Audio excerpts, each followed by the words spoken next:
इसी के साथ साथ अगर बात की जाए इनकी वीज़ा प्रोसेस की, तो इनका जो वीज़ा प्रोसेस है वो कम्प्लीटली ऑनलाइन होता है। आप इनका वीज़ा लेते हैं, यानी कि वीज़ा ऑन अराइवल आपको मिल जाता है पाकिस्तान से। मोरओवर देखा जाए तो अकोमोडेशन भी मिलती है। अगर आप फैमिली के साथ जाना चाहते हैं, अपने स्पाउस को लेकर जाना चाहते हैं, तो ये भी इसके अंदर पॉसिबिलिटी है।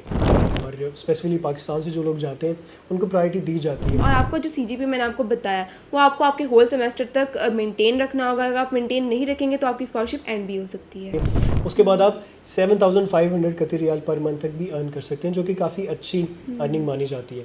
एक चीज़ और याद रहे व्यूवर्स कि इसके अंदर आपकी टेस्ट की रिक्वायरमेंट हो सकती हैं। कुछ यूनिवर्सिटी जो अंडर ग्रेजुएट है उनके लिए स्पेसिफिकली टेस्ट लेते हैं। इस स्कॉलरशिप के अंदर कोर्स की इस तरह से रिस्ट्रिक्शन नहीं है। आप बैचलर्स में भी जा सकते हैं, मास्टर्स में भी जा सकते हैं, और रिसर्च बेस्ड जो प्रोग्राम होते हैं उसके अंदर भी अप्लाई कर सकते हैं। आपको annual round airfare tickets provide की जाती हैं। इवन तो आपको जो रेजिडेंस परमिट है उसकी स्पॉन्सरशिप भी प्रोवाइड की जाती है। और से डिपेंड करेगा आप किस प्रोग्राम में है, उस टाइम पे स्कॉलरशिप की अवेलेबिलिटी क्या है, या उनके पास नंबर ऑफ़ स्टूडेंट्स की कितनी रिस्ट्रिक्शन है या लिमिटेशन है, तो थोड़ा बहुत ही डिफरेंस आ जाता है। अगर उनकी इनकम ज़्यादा है तो उनकी 10 से लेके 100% ट्यूशन फीस वेव्ड ऑफ होती है, लेकिन इंटरनेशनल स्टूडेंट्स की 100% ट्यूशन फीस वेव्ड ऑफ होती है। ये ऑर्गेनाइजेशन आपको बिल्कुल इंटरेस्ट फ्री लोन देते हैं, क्योंकि यहाँ पर आपको बहुत ज़्यादा हाईली प्रेस्टिजियस स्कॉलरशिप मिलती हैं, जिनकी बेस के ऊपर international students, specifically Pakistani students, जाकर वहाँ पर 100% फ्री एजुकेशन हासिल कर सकते हैं, जो कि आपको स्कॉलरशिप प्रोवाइड करती है। जो इंटरनेशनल स्टूडेंट्स होती है स्पेसिफिकली उनको अट्रैक्ट करने के लिए, फंडिंग करने के लिए, और भी ज़्यादा आप समझ लें कि अपॉर्चुनिटीज़ बनाने के लिए उस कंट्री में,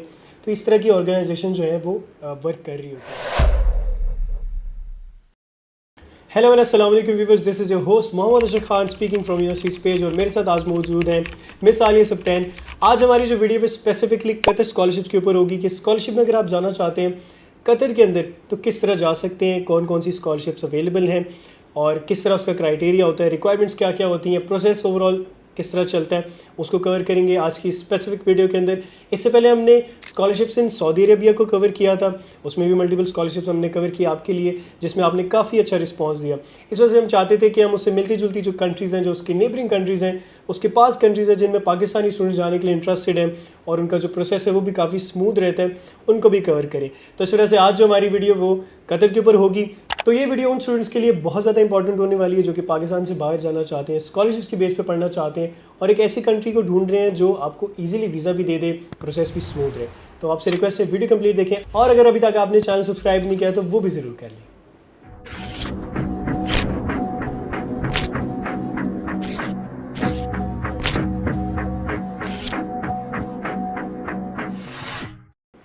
तो व्यूअर्स, जैसा कि आप जानते हैं कतर एक वेस्ट एशियन कंट्री है, अरबिक पेंसिल्वेनिया में आता है।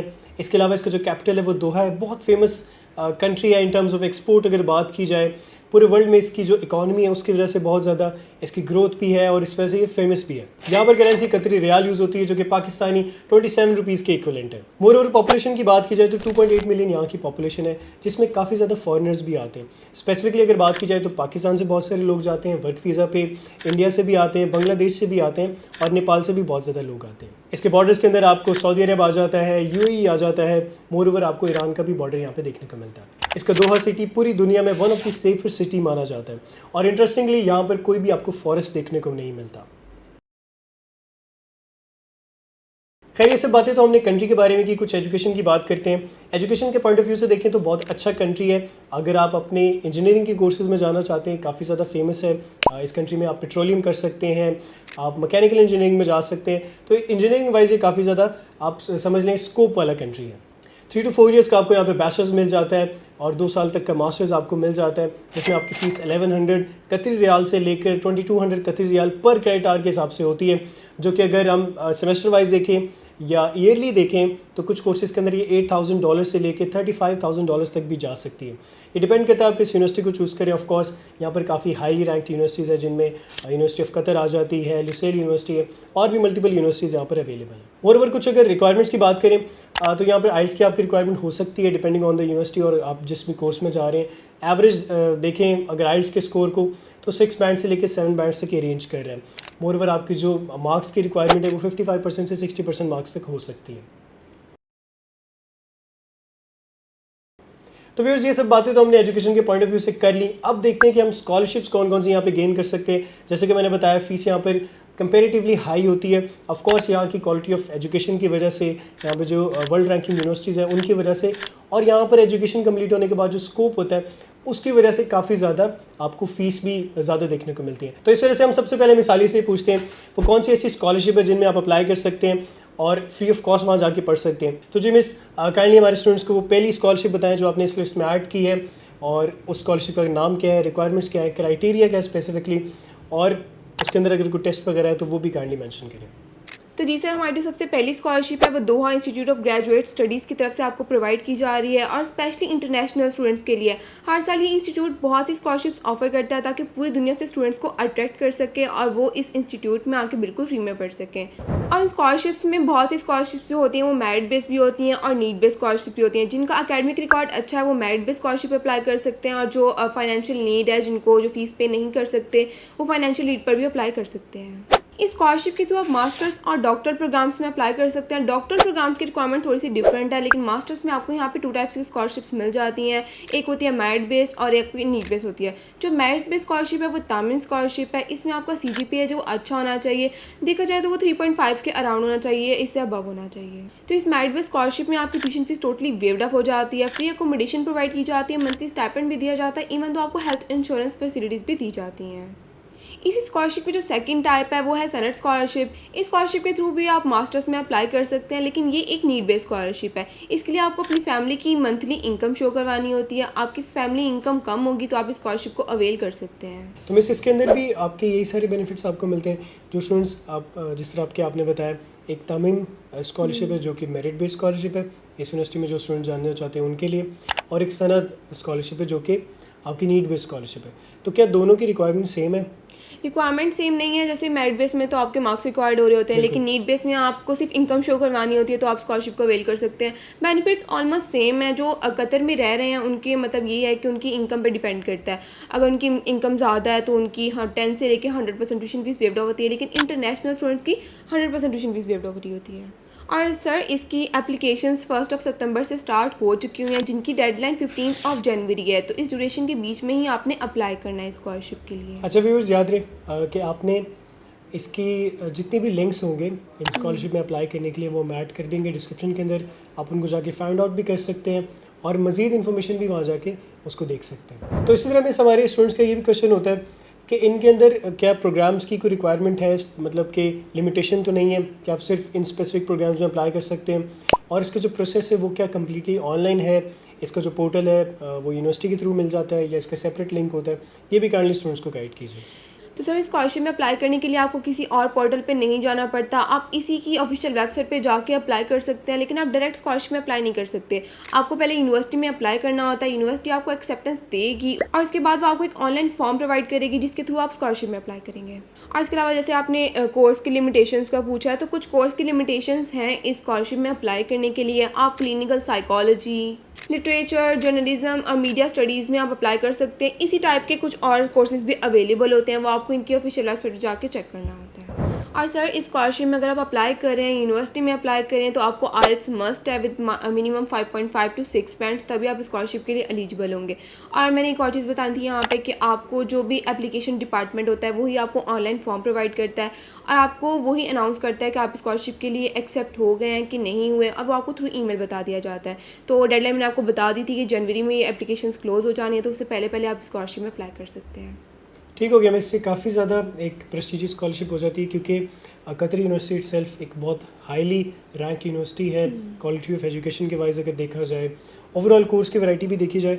बट जैसे कि आपने बताया इसके अंदर कुछ लिमिटेशन है कोर्स की, तो वो मैं जो हमारे व्यूअर्स हैं उनको रिकमेंड ये करूँगा कि आप जो हमारे डिस्क्रिप्शन के अंदर लिंक मौजूद हैं उनके थ्रू जाके उनको देख सकते हैं। ऑफकोर्स हर स्टूडेंट की जो इंटरेस्ट होता है या डिज़ायर्ड कोर्स होता है वो डिफरेंट हो सकता है, तो वो ज़रूर आप चेक कर लें ताकि आपको आइडिया हो जाए कि आप जिस कोर्स में जाना चाहते हैं क्या वो अवेलेबल है एट द मोमेंट या नहीं है। क्योंकि इसके अंदर थोड़ी सी इंटेक का भी डिफरेंस आई थिंक आ जाता है, तो हो सकता है जिस कोर्स में आप अप्लाई करना चाहते हैं वो नेक्स्ट इंटेक में आ रहा हो, तो वो सब चीज़ें भी आपको वहाँ पर जाकर पता चल जाती हैं।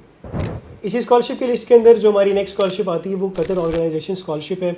अच्छा व्यूअर्स, याद रहे कि तकरीबन तमाम कंट्रीज़ के अंदर कोई ना कोई ऐसी ऑर्गेनाइजेशन वर्क कर रही होती है जो कि आपको स्कॉलरशिप प्रोवाइड करती है। जो इंटरनेशनल स्टूडेंट्स होती है स्पेसिफिकली उनको अट्रैक्ट करने के लिए, फंडिंग करने के लिए और भी ज़्यादा आप समझ लें कि अपॉर्चुनिटीज़ बनाने के लिए उस कंट्री में, तो इस तरह की ऑर्गेनाइजेशन जो है वो वर्क कर रही होती हैं। तो इसी तरह की ऑर्गेनाइजेशन कतर ऑर्गेनाइजेशन है, ये भी स्कॉलरशिप प्रोवाइड करती है। ये आपको बैचलर्स और मास्टर्स के प्रोग्राम में स्कॉलरशिप प्रोवाइड कर रही है। मोस्टली जो इसके अंदर आपके प्रोग्राम्स हैं वो बैचलर्स के ज़्यादा हैं। अच्छा, इसकी थोड़ी सी टाइप का डिफरेंस आ जाता है। एक टाइप ये है कि जिसमें आप 2 सेमेस्टर एक यूनिवर्सिटी में पढ़ें, उसके बाद इनकी स्कॉलरशिप के लिए आप अप्लाई कर दें, तो फिर ये आपसे कनेक्ट करके आपकी जो नेक्स्ट स्टडीज़ हैं वो कम्प्लीटली वेव ऑफ कर देते हैं। यानी कि आपकी ट्यूशन फीस वेव ऑफ हो जाती है, आपको मंथली स्टाइपेंड भी मिल सकता है जो कि 5000 से लेके 7500 कतरी रियाल तक रेंज कर सकता है।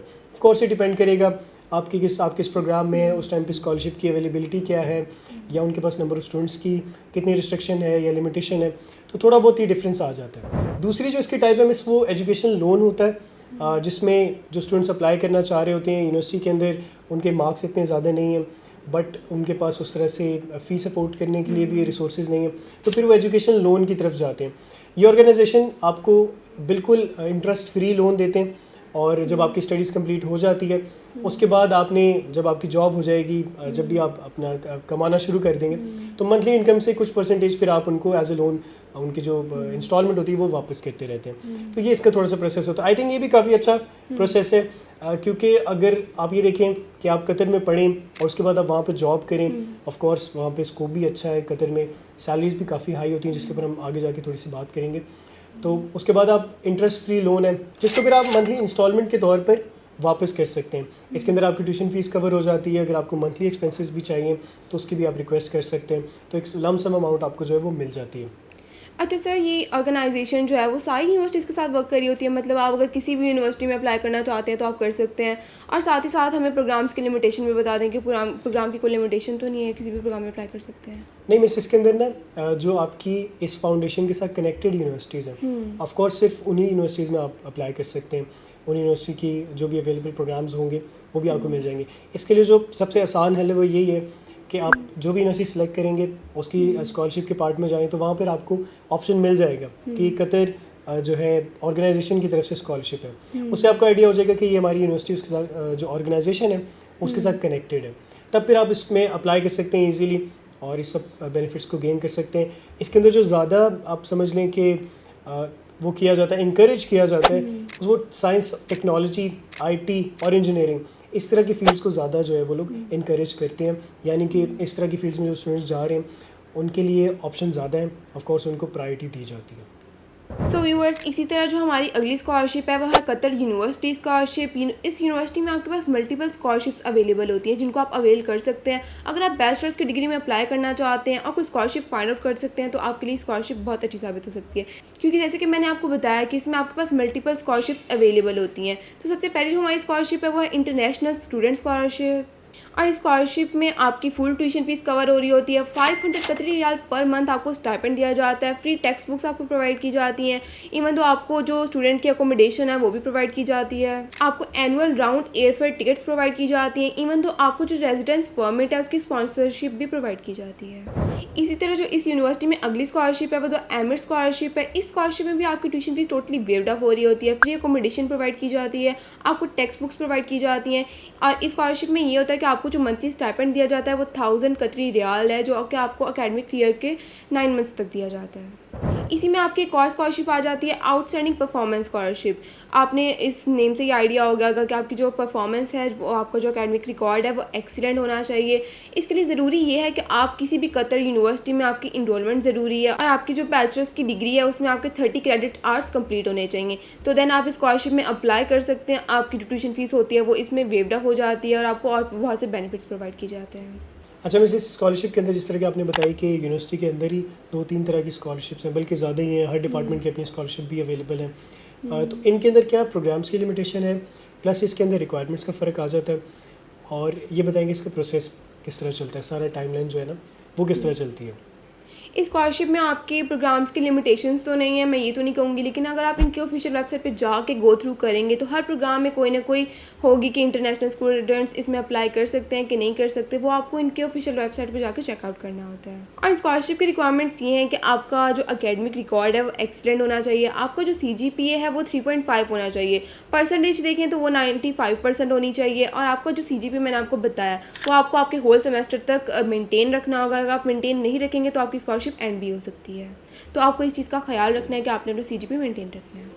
और स्कॉलरशिप में जो अप्लाई करने का एप्लीकेशन प्रोसेस है वो भी ऑनलाइन ही है, आप ऑनलाइन अप्लाई कर सकते हैं। जैसे मैंने आपको प्रीवियस स्कॉलरशिप में बताया था, आपको पहले यूनिवर्सिटी से एक्सेप्टेंस लेटर रिक्वायर्ड होता है, देन आप स्कॉलरशिप में अप्लाई करते हैं। तो सेम गोज़ इस यूनिवर्सिटी में भी ऐसा ही है कि आपको पहले यूनिवर्सिटी में अप्लाई करना है, यूनिवर्सिटी आपको एक्सेप्टेंस दे देगी, उसके बाद आप स्कॉलरशिप में अप्लाई करेंगे। इस स्कॉलरशिप के साल के 2 इंटेक्स होते हैं, एक फॉल सेमेस्टर और एक स्प्रिंग सेमेस्टर। फॉल सेमेस्टर की एप्लीकेशन फेब में स्टार्ट हो जाती हैं, मार्च में क्लोज हो जाती हैं, और जो फाइनल रिजल्ट है वो आपको 1 मंथ के अंदर अंदर इन्फॉर्म कर दिया जाता है, मतलब मई में आपका फाइनल रिजल्ट आ जाता है।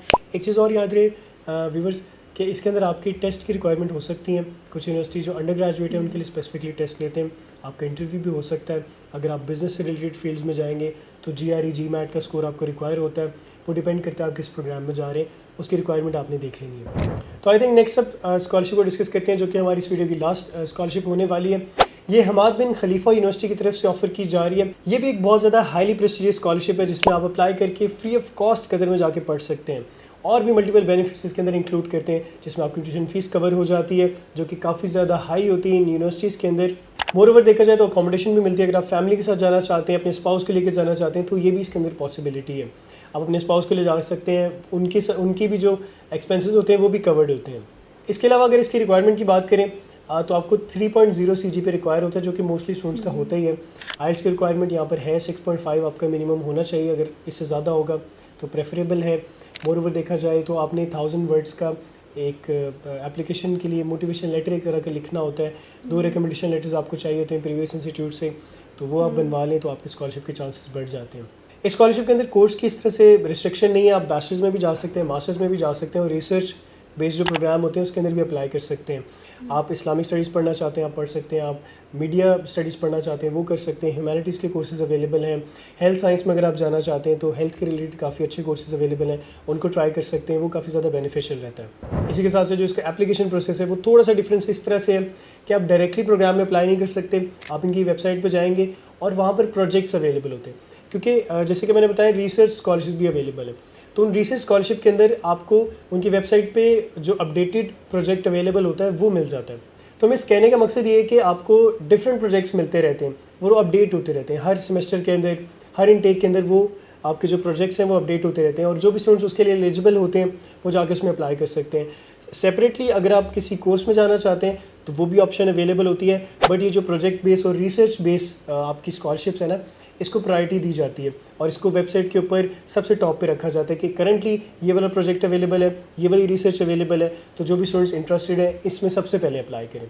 तो ये आई थिंक जो स्टूडेंट्स रिसर्च बेस्ड स्कॉलरशिप में जाना चाहते हैं, जो थीसिस वाली स्कॉलरशिप्स होती हैं, जो भी प्रोग्राम्स होते हैं, आपके कोर्सेज होते हैं, उनके लिए काफ़ी ज़्यादा बेनिफिशियल होने वाला है। इसमें आप ट्राई करें ज़रूर, अगर आप एलिजिबल होंगे, आप क्वालिफाई करेंगे तो आप बहुत ज़्यादा प्रेस्टिजियस यूनिवर्सिटीज़ के अंदर पढ़ सकते हैं, इंस्टीट्यूट्स में पढ़ सकते हैं, आप अपनी जो है नेटवर्किंग बना सकते हैं, और स्टडीज़ कंप्लीट होने के बाद जैसे कि मैंने आपको बताया यहाँ पर काफ़ी ज़्यादा बेनिफिट्स होते हैं in terms of job and settlement options बहुत ज़्यादा बेटर रहती हैं। अच्छा सर, आपने बेनिफिट्स की बात कर ही ली है, तो ये बता दें कि वहाँ पे स्टूडेंट्स स्टडीज़ कंप्लीट कर लेते हैं तो उसके बाद उनके पास क्या क्या बेनिफिट्स होते हैं? बेनिफिट्स इन टर्म्स ऑफ जैसे कि मैंने आपको बताया वहाँ पे जॉब्स की काफ़ी ज़्यादा बेनिफिट्स हैं, सैलरीज़ काफ़ी ज़्यादा हाई हैं, जिसमें आपके जो अनस्किल्ड वर्कर है वो वहाँ पे 1000 रियाल से लेकर 2000 रियाल तक अर्न कर लेते हैं। बट अगर आप एक बैचलर्स की डिग्री करने के बाद जा रहे हैं, मास्टर्स करने के लिए जा रहे हैं और आपकी डिग्री कंप्लीट हो गई है, उसके बाद आप 7500 कतर रियाल पर मंथ तक भी अर्न कर सकते हैं, जो कि काफ़ी अच्छी अर्निंग मानी जाती है। कुछ अगर मैं आपको कोर्सेज़ बताऊं या कुछ ऐसी फील्ड्स बताऊं तो उसके अंदर आपका आईटी का सेक्टर है। अभी करंटली इस पे आईटी में बहुत ज़्यादा काम हो रहा है, और कतरी जो गवर्नमेंट है वो चाहती है कि टेक्नोलॉजी, आईटी, रिसर्च इसके अंदर और ज़्यादा लोग हैं, तो वो इंटरनेशनल स्टूडेंट्स को भी अट्रैक्ट कर रहे हैं स्कॉलरशिप्स प्रोवाइड करके, जॉब अपॉर्चुनिटीज़ प्रोवाइड करके। बट इसके अंदर ऑफ कोर्स आपकी थोड़ा सा लैंग्वेज बैरियर आ जाता है, आप अरेबिक अगर सीख लेंगे तो फिर आपके लिए मज़ीद आसानी हो जाएगी। इसके अलावा हेल्थ केयर की जो फील्ड है वो बहुत ज़्यादा आप समझ लें कि बूमिंग फील्ड है यहाँ पर, और स्पेसिफिकली पाकिस्तान से जो लोग जाते हैं उनको प्रायोरिटी दी जाती है। वो चाहते हैं कि मुस्लिम्स ज़्यादा आएँ और पाकिस्तान से, क्योंकि एक अच्छा ताल्लुक भी है, इस वजह से वो चाहते हैं कि यहाँ से भी ज़्यादा लोग आएँ। मोरओवर जैसे कि मैंने बताया इनकी पेट्रोलियम ऑयल की एक्सपोर्ट बहुत ज़्यादा है, तो इस फील्ड में हमेशा से उनका स्कोप रहता है। जो भी स्टूडेंट्स इन फील्ड में क्वालिफाई कर जाते हैं उनको अच्छी जॉब्स ही मिलती हैं। अच्छा सर, वीज़ा का प्रोसेस भी बता दें कि अगर स्टूडेंट्स पाकिस्तान से अप्लाई करना चाहते हैं और कतर जाना चाहते हैं तो उनका क्या वीज़ा प्रोसेस है, कौन कौन से डॉक्यूमेंट्स उनको रिक्वायर्ड होते हैं? जी हम इसके अंदर मैं दोनों डॉक्यूमेंट्स बताना चाहूँगा। आपकी जो स्कॉलरशिप के भी डॉक्यूमेंट्स हैं वो भी ऐड हो जाएंगे। एक्चुअली स्कॉलरशिप के कुछ सेपरेट डॉक्यूमेंट्स नहीं होते, वही आपके एजुकेशन डॉक्यूमेंट्स अटैच हो जाते हैं। आपकी प्रीवियस ट्रांसक्रिप्ट अटैच होती है, डिग्री होती है, पासपोर्ट, पिक्चर्स, मोटिवेशन लेटर आपका बहुत इंपॉर्टेंट है, आइल्स का सर्टिफिकेट बहुत इंपॉर्टेंट है। इसके अलावा देखा जाए तो हेल्थ का सर्टिफिकेट कुछ यूनिवर्सिटीज़ रिक्वायर करती हैं at the time of your admission, तो वो भी चीज़ आपने अटैच करनी होती है। इसी के साथ साथ अगर बात की जाए इनकी वीज़ा प्रोसेस की, तो इनका जो वीज़ा प्रोसेस है वो कम्प्लीटली ऑनलाइन होता है। आप इनका वीज़ा लेते हैं, यानी कि वीज़ा ऑन अराइवल आपको मिल जाता है पाकिस्तान से। कोई अपॉइंटमेंट का सिस्टम नहीं है, उस तरह से आपने इस मुश्किल में आपको नहीं पड़ना पड़ता। तो इसका प्रोसेस आपका इनके ऑफिशियल वेबसाइट से स्टार्ट होता है। आपने इनके ऑफिशियल वेबसाइट पर जाकर रजिस्टर करना है, अकाउंट क्रिएट कर लें। आप अपने वीज़ा की टाइप को सेलेक्ट करें, अपने डॉक्यूमेंट्स अपलोड करें जिसके अंदर आपका यूनिवर्सिटी का एक्सेप्टेंस लेटर आ जाता है। आपकी स्कॉलरशिप का अगर आपके पास डॉक्यूमेंट है तो वो अटैच करेंगे आप, ऑब्वियसली आपके एजुकेशन डॉक्यूमेंट्स, आपकी हेल्थ के जो डॉक्यूमेंट्स हैं वो आप अटैच करेंगे। तो फिर आपको 72 आवर्स के अंदर अंदर आपको उनका रिस्पांस आ जाएगा। इसके अंदर आपने अपने प्रूफ ऑफ फंड्स भी शो कराने। अगर आपकी स्कॉलरशिप फुली फंडेड है तो फिर आपको ज़रूरत नहीं होती, बट ऑफ कोर्स अगर आपकी पार्शियल फंडेड स्कॉलरशिप है तो कुछ ना कुछ आपको फ़ंड्स जो है वो शो कराने पड़ते हैं। फ़ंड्स की तरफ भी मैं आता हूँ कि वहाँ पर आपको कितने मंथली एक्सपेंस होते हैं। इसके अलावा आपका FRC हो गया, स्पॉन्सर एफिडेविट हो गया, ये सब डॉक्यूमेंट्स आपके इंक्लूड करते ही करते हैं। कॉस्ट ऑफ लिविंग वाइज देखें तो कतर ऑब्वियसली थोड़ा एक्सपेंसिव है, क्योंकि ये कंट्री बहुत एक रिच कंट्री है। क्वालिटी लाइफ की वजह से भी काफ़ी ज़्यादा ये फेमस भी है, one of the safest countries में से एक है। तो इसके अंदर कॉस्ट ऑफ लिविंग भी कुछ हद तक एक्सपेंसिव होती है अगर आप बिल्कुल सोलो रहना चाहते हैं। अगर आप शेयरिंग पे रहेंगे तो थोड़ा बहुत डिफरेंस आ जाता है। 300 से 450 कतरी रियाल पर मंथ तक आपका रेंट में ख़र्चा आ जाता है। 300 तक आपका फूड वगैरह में आ जाता है, यूटिलिटीज़ में आ जाता है, और कुछ एक्सपेंसेस अगर देखा जाए प्लस माइनस अगर किया जाए तो अराउंड 1000 कतरी रियाल आपके जो है मंथली लग जाते हैं। जी सर, इसका प्रोसेस बहुत ही ज़्यादा सिंपल है। आपको अपॉइंटमेंट के इश्यूज़ नहीं आते, आप डायरेक्ट ऑनलाइन अप्लाई कर सकते हैं और बहुत ही जल्दी आपको रिस्पांस भी मिल जाता है। और आप ज़रूर कंसीडर कर सकते हैं अगर आप स्कॉलरशिप के थ्रू जाके कतर में पढ़ना चाहते हैं। आई होप आपको इस वीडियो से काफ़ी ज़्यादा इन्फॉर्मेशन हासिल हुई होगी। हमने इन सब स्कॉलरशिप्स के लिंक डिस्क्रिप्शन में मैंशन कर दी हैं, आप इनकी अपडेटेड इन्फॉर्मेशन जाके लिंक्स पर ले सकते हैं। मिलते हैं इस तरह की नेक्स्ट वीडियो में, तब तक हमें इजाज़त, अपना ख्याल रखिएगा। शुक्रिया, अल्लाह हाफ़िज़।